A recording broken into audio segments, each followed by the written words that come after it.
The Nightingale and the Rose by Oscar Wilde. She said that she would dance with me if I brought her a red rose, cried the young student. But in all my garden there is no red rose. From her nest in the holm oak tree, the nightingale heard him. She looked out through the leaves and wondered. No red rose in all my garden, he cried, and his beautiful eyes filled with tears. Ah, on what little things happiness depend. I have read all that wise men have written, all the secrets of philosophy are mine. Yet for the want of a red rose is my life made wretched. Here is a true lover, said the nightingale. Night after night I have sung of him, though I knew him not. Night after night have I told his story to the stars, and now I see him. His hair is as dark as the hyacinth blossom. His lips are as red as the rose of his desire. But passion has made his face pale, like ivory, and sorrow has set her seal upon his brow. The prince gives a ball tomorrow night, murmured the young student, and my love will be of the company.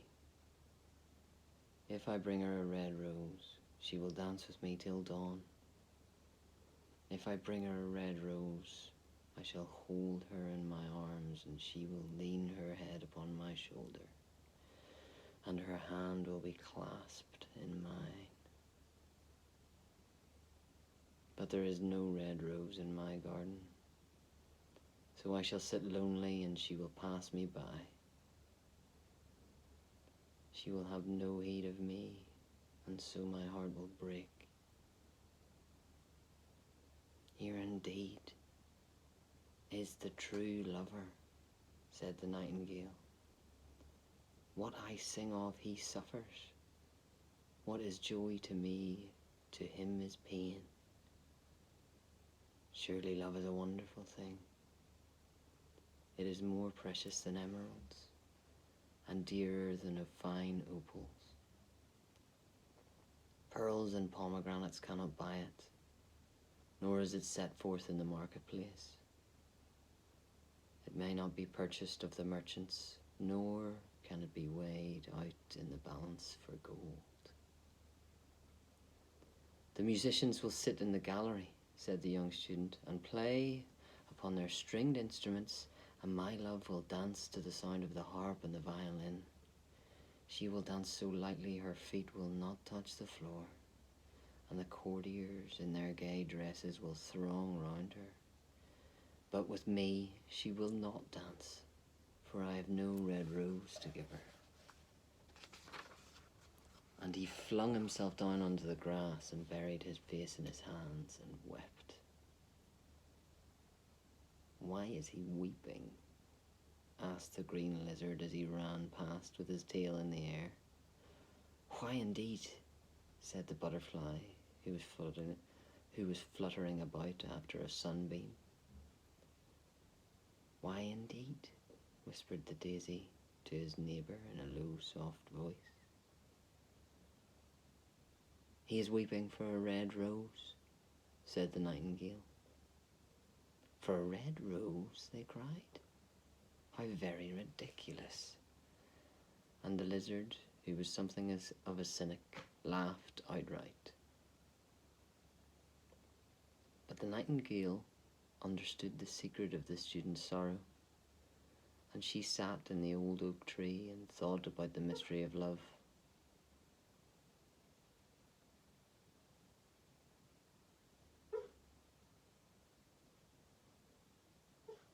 My dog's having a dream.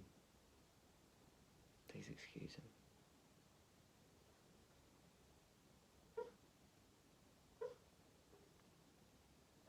In the centre of the grass plot was standing a beautiful rose tree. And when she saw it, She flew over to it and lit upon a spray. "Give me a red rose," she cried, "and I will sing you my sweetest song." But the tree shook its head. "My roses are white," it answered, "as white as the foam of the sea, and whiter than the snow upon the mountain. But go to my brother who grows round the old sundial, and perhaps he will give you what you want." So the nightingale flew to the rose tree that was growing round the old sundial. "Give me a red rose," she cried, "and I will sing you my sweetest song." But the tree shook its head. "My roses are yellow," it answered, "as yellow as the hair of the mermaid who sits upon an amber throne, and yellower than the daffodil that blooms in the meadow before the mower comes with his scythe. But go to my brother who grows beneath the student's window, and perhaps he will give you what you want." So the nightingale flew over to the rose tree that was growing beneath the student's window. "Give me a red rose," she cried, "and I will sing you my sweetest song." But the tree shook its head. "My roses are red," it answered, "as red as the feet of the dove, and redder than the great fans of coral that wave and wave in the ocean cavern. But winter has chilled my veins, and the frost has nipped my buds, and the storm has broken my branches, and I shall have no roses at all this year. One red rose is all that I want," she cried. "Only one rose. Is there no way by which I can get it?" "There is a way," answered the tree. "But it is so terrible that I dare not tell it to you." "Tell it to me," said the nightingale. "I am not afraid." "If you want a red rose," said the tree, "you must build it of music by moonlight, and stain it with your own heart's blood. You must sing to me with your breast against a thorn. All night long you must sing to me, and the thorn must pierce your heart. Your lifeblood must flow into my veins and become mine. Death is a great price to pay for a red rose," cried the nightingale, "and life is very dear to all. It is pleasant to sit in the green wood and to watch the sun in his chariot of gold and the moon in her chariot of pearl. Sweet is the scent of the hawthorn, sweet are the bluebells that hide in the valley, and the heather that blows on the hill. Yet love is better than life, and what is the heart of a bird compared to the heart of a man?" So she spread her wings for flight and soared into the air. She swept into the garden like a shadow, and like a shadow she sailed through the grove. The young student was still lying on the grass where she had left him, and the tears were not yet dry from his beautiful eyes. "Be happy," cried the nightingale, "be happy. You shall have your red rose. I will build it out of music by moonlight and stain it with my own heart's blood. All that I ask in return is that you be a true lover. For love is wiser than philosophy, though he is wise, and mightier than power, though he is mighty. Flame-coloured are his wings, and coloured like flame is his body. His lips are sweet as honey, and his breath is like frankincense." The student looked up from the grass and listened, but he could not understand what the nightingale was saying to him, for he only knew things that were written down in books. But the oak tree understood and felt sad for he was very fond of the little nightingale who had built her nest in his branches. "Sing to me one last time," he whispered. "I shall feel lonely when you're gone." So the nightingale sang to the oak tree, and her voice was like bubbling water from a silver jar. When she'd finished her song, the student got up and pulled out a notebook and a lead pencil from his pocket. "She has form," he said to himself as he walked away through the grove. "That cannot be denied to her. But has she got feeling? I'm afraid not. In fact, she is like most artists. She is all style without any sincerity. She would not sacrifice herself for others.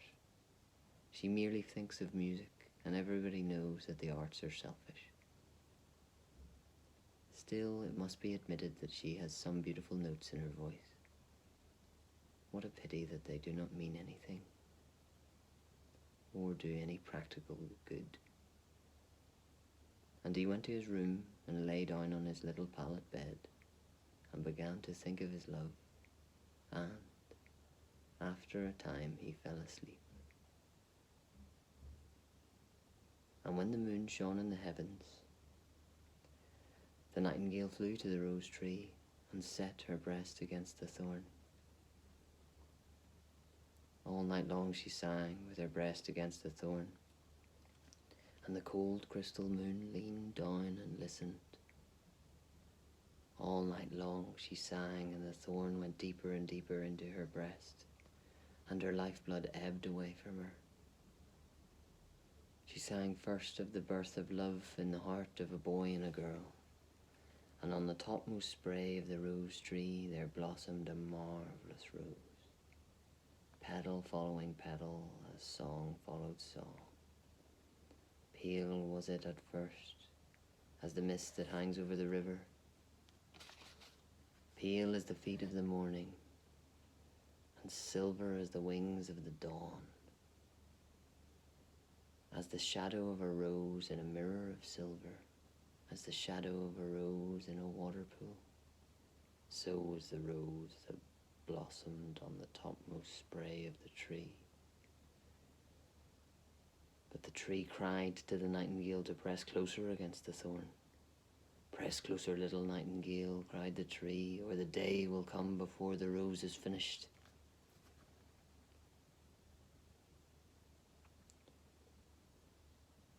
So the nightingale pressed closer against the thorn. Louder and louder grew her song, for she sang of the birth of passion in the soul of a man and a maid, and a delicate flush of pink came into the leaves of the rose, like the flush in the face of the bridegroom when he kisses the lips of the bride. But the thorn had not yet reached her heart, so the rose's heart remained white. For only a nightingale's heart's blood can crimson the heart of a rose. And the tree cried to the nightingale to press closer against the thorn. "Press closer, little nightingale," cried the tree, "or the day will come before the rose is finished." So the nightingale pressed closer against the thorn, and the thorn touched her heart, and a fierce pang of pain shot through her. Bitter, bitter was the pain, and wilder grew her song, for she sang of the love that is perfected by death, the love that dies not in the tomb. The marvelous rose became crimson, like the rose of the eastern sky. Crimson was the girdle of the petals, crimson as the ruby was the heart. But the nightingale's voice grew fainter.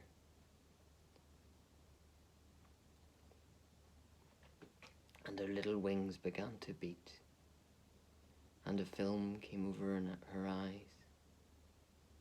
Fainter and fainter grew her song, and she felt something choking in her throat.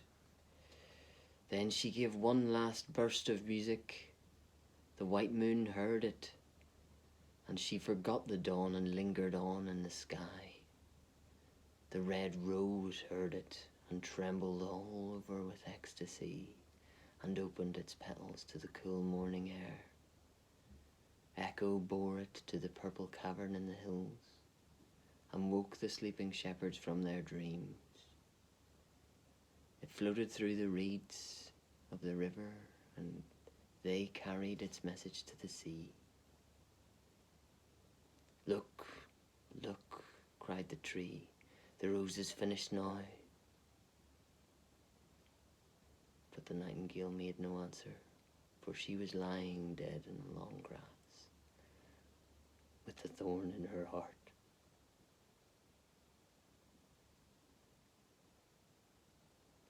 And at noon, the student opened his window and looked out. "Why, what a wonderful piece of luck!" he cried. "Here is a red rose.